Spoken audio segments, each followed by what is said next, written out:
खुलुमबाय बे समाव दङ बडलेण्ड इंखं टेलिभिजननि स्टुडिय'आव आं खोमथागोरा गयारी। दिनैनि गाहाय रादाबफोराव दङ साइक्ल'न डेना गोबां रेल आरो बिरखंफोरखौ बन्द खालामदों। साहा बागाननि मेनेजारआ हरखाबै लांखार जादों। आलफा उदांखौ सन्देह खालामदों। सासे सुबुङा मैदेरजों गाथारजादों। जानाय आदारनि रैखाथि हिंसायाव हटेलखौ सिल खालामदों जिएमसिआ। सन्देह खालामनाय आलफा उदांनि सासे सुबुंखौ खादों। दानिया फैदिनि आबुं रादाबाव।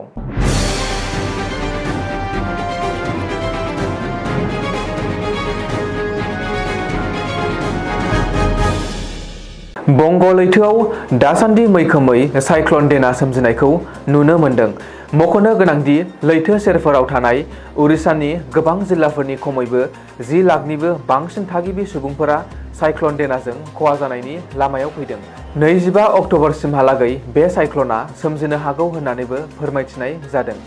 सोनाब बेंगलनि गासै सा 1,14,000 सुबुंफोरा गावसोरनि थाग्रा जायगाखौ गारनानै गुबुन जायगायाव सिगाङावनो थाहैखानाय जायो होन्नानैबो सुलुंनिफ्राय मिथिनो मोननाय जादों। भारतारि बोथोर बिगियान बिफाना साइक्ल'न डेनाखौ दासान्दि 420 किल'मिटार खोला-सानजा फारसे आरो 120 किल'मिटार घन्टा गोख्रैथियै बारहुंखा बारगोननि सन्देह खालामदों। बे साइक्ल'ना शुक्रबार फुंनि समाव भितरकनिका हायुङारि पार्क आरो धमरा पार्कनि गेजेराव सौग्रावलायनो हागौ होन्नानैबो फोरमायथिदों। जाहोनाव सानजा आरो खोला-सानजा रेलवेजनि गोबां रेलगारिफोरखौ 24 आरो 25 अक्ट'बरनि थाखाय बन्द खालामनानै होनायबो जायो। बेजों लोगोसेनो कलकाता बिरखं गाथोननि खुंथाय एएआइनि मावफुं सोद्रोमायाबो 24 अक्ट'बरखालि बेलासिनि 6 रिंगानिफ्राय लानानै 25 अक्ट'बरनि फुंनि 9 रिंगासिम गासै 15 घन्टा बिरखं हान्थिनायखौ बन्द फोसावनानै होयो। बेराफारसेथिं उरिष्यायाव मोब्लिब बिफाना हरखाबै जाब्रबथायनि सायाव नोजोर होनानै रैखाथि हान्जाखौ सांग्रां खालामना लानाय जायो। लोगोसेनो नेशनेल डिजास्टार रेसपन्स फर्सआबो उरिष्या आरो सोनाब बेंगलनि रैखाथिनि थाखाय गासै मोन 56 मावथि हान्जा साखाफारा खालामनानै लायो।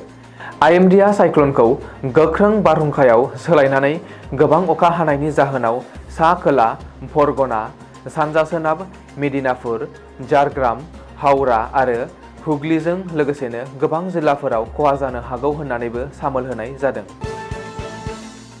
तिनिसुकिया जिल्लानि जगनुआव मोनसे साहा बागानाव सोमोनांथाव लांखारनाय जाथाय। मख'नो गोनांदि साहा बागाननि सासे मेनेजारखौ बुधबार मोनानि समाव हानजासे हाथियार लाग्रा उदखारिफोरा खाबु लानानै लांखारदों। लांखारजानाय सुबुंनि सिनायथिखौ लेखापानि पुलिस थानानि सिङाव थानाय जगन मुंनि जायगानि राधा सेट्टिया टि इस्टेटनि मेनेजार गौतम बसुमतारी होननानै मिथिनो मोन्दों।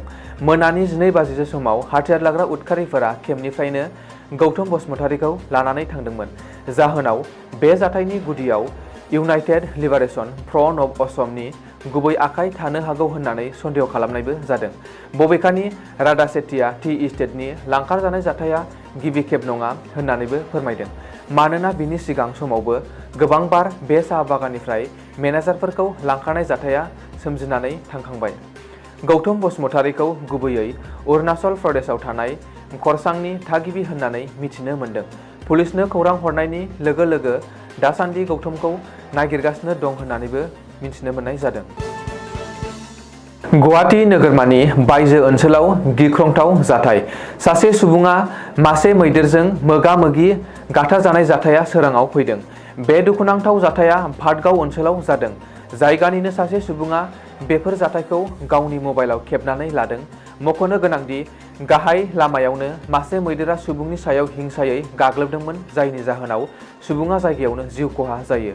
बबेखानि जिउ गोमानाय सुबुंनि सिनायथिखौ दासिमबो रोखायै मिथिनो मोननाय जायाखै। हाग्रा बिफान आरो जायगानिनो पुलिसआ जाथायसालियाव नुजाथिफैनानै गोथै सहखौ पस्टमर्टेम खालामनो गुवाहाटी मेडिकेल कलेज आरो हस्पिटालाव लानानै थांनायबो जायो।